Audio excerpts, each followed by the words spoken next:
What's up, ballers? It's Bobby Buckets back with another episode of NBA Live Mobile. And in today's episode, I'm going to show you guys how I've figured out how to make shots since the update. So, as a lot of you probably know, it's become a lot harder to make shots, especially three-pointers, ever since EA updated the game, which has made gameplay a lot more difficult for a lot of people. So, I'm going to show you guys what's been working for me since the update. I can usually make around 75% of my shots. For some reason, I still can't win the jump ball. I don't know if they changed that, and for some reason, you need to have different timing for that now. But hopefully, we can get into that.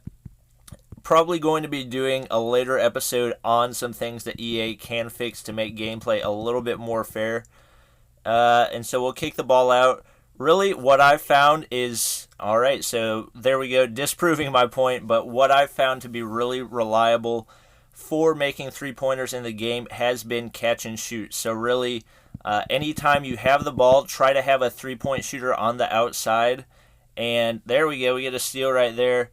Do we have another shooter? There's Kevin Love. No, kick it to Kevin. There we go.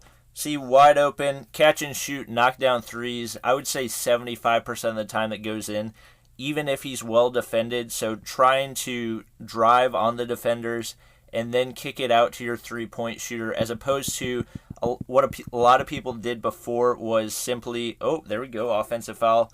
A lot of people would just kind of dribble into the corner and then pull up for three.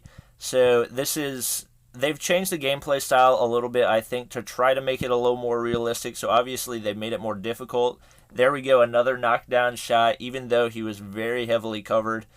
Still knocking down those shots. So obviously you're going to need high three-point rating with these players in order to get that. We're going to go ahead and dunk this one just to make sure we get those points. But the catch and shoot shot is a lot more reliable than the dribble and pull-up, which was probably the primary way that people scored before, especially with lineups like the shooting lineup or the two-way lineup or whatever was your favorite. Let's see. Can we find another shooter on the perimeter? Somebody go to the outside. Kevin Love with another three. Knocking it down. There we go. And those are the kind of shots that you can't make anymore if you're trying to shoot a pull-up. So I'm going to do a little bit more with this. Try it with the two-way lineup as well, just to show you guys it's not just this one lineup. And knock down that little mid-range with Allen Iverson. See, as long as you're stepping into your shots whenever you're taking them, the percentage of them going in is going to go way up. Oh, and we're going to get one more before the end. Knock that down. Oh, I thought he had it. And that one was pretty heavily covered, so it was understandable. Also, if you're passing into your shots, you have a lot better range. So I'm going to show you guys a little bit in this next quarter. You can shoot from a lot farther out than you were able to before. So you can shoot from probably 5 or 6 feet outside the three-point line without getting any kind of comment about too far out, too far away, or whatever. So heading over to my two-way lineup, this is my other lineup that has a really good amount of good shooters. So hopefully we can finally won the jump ball. So just catch and shoot with Jalen Rose, +5, but it still goes in. I found that it really matters a lot less what your percentage on the shot is and a lot more that you're really, what am I trying to say? That you're kind of stepping into your shot whenever you're catching the ball. Oh, I did not mean to press the block button. Oh, we got the block off the dunk. That never happens for me. Oh, come on, somebody go outside. Oh, dang it, I thought that was Durant. And Jalen Rose going to knock that one down. See, I'm hitting +5s, but it's still going in. So really, the only thing I guess they've changed is the fact that you need to be catching the ball and shooting as opposed to dribbling into your shots. Because I agree that it was way too easy to make pull-up jump shots before. That one was pretty heavily guarded, it's understandable.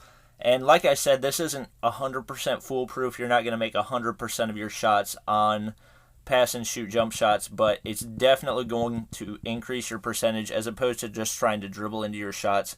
So I'll kind of and that should be a foul. That's another thing EA needs to fix. That's a hook, which is always an offensive foul in the NBA. All right, some pretty deep range. Oh, you just missed that one. I've knocked down that shot quite a few times, just accidentally shooting from really far out, and it ends up going in anyways. So it's nice that they've kind of increased the range since they have made it more difficult to make shots. So, like watching right here, with this step back three, probably going to miss it. For some reason, they've just made it impossible to hit shots that you're dribbling into.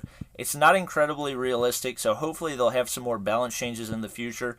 But for right now, this strategy has worked really well for me, just catch and shoot threes.